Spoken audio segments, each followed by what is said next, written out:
বাংলাদেশ দল কেন টি-20 বিশ্বকাপে খেলেনি তার প্রকৃত কারণ অনুসন্ধানে 3 সদস্যের তদন্ত কমিটি গঠন করা হয়েছে।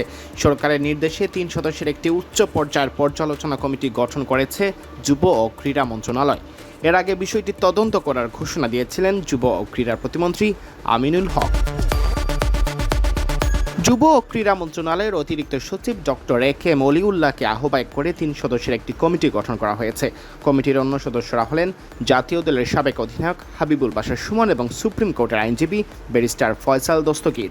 এর মধ্যে বাশার বর্তমানে বাংলাদেশ জাতীয় দলের প্রধান নির্বাচকের ভূমিকায় রয়েছেন। রোববার যুব ও ক্রীড়া মন্ত্রণালয়ের সিনিয়র সহকারী সচিব অঙ্কজাই মারমার সই করা এক বিজ্ঞপ্তিতে এই তথ্য জানানো হয়। মন্ত্রণালয় সূত্রে জানা গেছে, বাংলাদেশ দলের বিশ্বকাপে অংশ নিতে না পারার পেছনের কারণ প্রশাসনিক জটিলতা, সংশ্লিষ্ট কর্তৃপক্ষের ভূমিকা এবং সামগ্রিক ব্যবস্থাপনা খতিয়ে দেখবে এই তদন্ত কমিটি। পাশাপাশি ভবিষ্যতে যাতে এ ধরনের পরিস্থিতির পুনরাবৃত্তি না ঘটে সে লক্ষ্যে প্রয়োজনীয় সুপারিশও করবে তারা। কমিটিকে আগামী 15 কার্যদিবসের মধ্যে তদন্ত প্রতিবেদন জমা দেওয়ার নির্দেশ দেওয়া হয়েছে। সংশ্লিষ্ট সূত্র জানিয়েছে, প্রতিবেদনের সুপারিশের ভিত্তিতে পরবর্তী প্রয়োজনীয় ব্যবস্থা নেওয়া হবে। বিশ্বকাপ খেলা যে কোনো খেলোয়াড়েরই স্বপ্ন। অন্যদিকে টি-20 দলটাও ছিল দারুণ ছন্দে। তারপরও টি-20 বিশ্বকাপের এবছর হওয়া আসরে খেলতে যায়নি বাংলাদেশ। মূলত মুস্তাফিজুর রহমানকে আইপিএল থেকে বাদ দেওয়াকে কেন্দ্র করে অসন্তোষ সৃষ্টি হয়। এর জেরেই বিশ্বকাপে পাঠানো হয়নি টাইগারদের। তবে বাংলাদেশ বিশ্বকাপে না যাওয়ার প্রভাব ছিল সুদূর প্রসারী। ভূ রাজনৈতিক থেকে শুরু করে ক্রিকেটীয় কূটনীতি সবখানেই আলোচনা ছিল তুঙ্গে। বিশ্বকাপ বয়কটের জেরে বিসিবির সর্বশেষ নির্বাচিত কমিটিও তোপের মুখে পড়ে।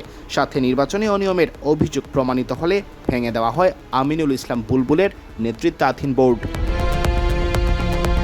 সেই সিদ্ধান্ত নিয়ে তৎকালীন ক্রীড়া উপদেষ্টা ডক্টর আসিফ নজরুল বিশ্বকাপ না খেলার সিদ্ধান্ত নেওয়ার কারণ জানিয়ে বলেছিলেন, আইসিসি কোনো চেষ্টা করে নাই। আইসিসি আসল যে ইনসিডেন্ট সেটাকে বাদ দিয়ে তার স্ট্যান্ডার্ড যে সিকিউরিটি প্রসিডিউর সেগুলো নিয়ে আলোচনা করেছে।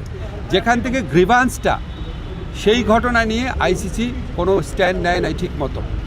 এমনকি ভারত সরকারের পক্ষ থেকে যে আমাদের কনভিন্স করানোর চেষ্টা করা যে যেই ঘটনাটা ঘটেছে মুস্তাফিজের ক্ষেত্রে এটা একটা আইসোলেটেড ঘটনা, বা আমরা এটার জন্য সরি, আমরা এই ব্যবস্থা নিচ্ছি, তোমাদের দর্শক, তোমাদের সাংবাদিক, তোমাদের খেলোয়াড়দের জন্য কোনো রকম যোগাযোগের চেষ্টা করে নাই, কোনো রকম কনভিন্স করার চেষ্টা করে নাই। ফলে আমাদের ডিসিশন পরিবর্তন হওয়ার কোনো রকম স্কোপ নাই। আমরা এখনও আশা করব, আমরা মনে করি আমরা আইসিসি থেকে সুবিচার পাই নাই, আমরা এখনও আশা করব আইসিসি সুবিচার করবে। আমাদের যে বিশ্বকাপ খেলার যে অধিকার, যেটা শ্রীলঙ্কাতে আমাদের খেলার সুযোগ রয়েছে, এরকম বহু নজির পৃথিবীতে আছে যে অন্য একটা ভেন্যুতে সিকিউরিটি রিস্কের কারণে খেলা হচ্ছে। আমাদের এখানে জেনুইন সিকিউরিটি রিস্ক আছে। আমরা এখনও আশা ছাড়ি নাই। আমরা আশা করব আইসিসি আমাদের জেনুইন সিকিউরিটি রিস্কটা সুবিবেচনার সাথে নিয়ে আমাদেরকে শ্রীলঙ্কায় খেলার সুযোগ করে দেবে বিশ্বকাপ। সিয়াম চৌধুরী, বিডি ক্রিক টাইম।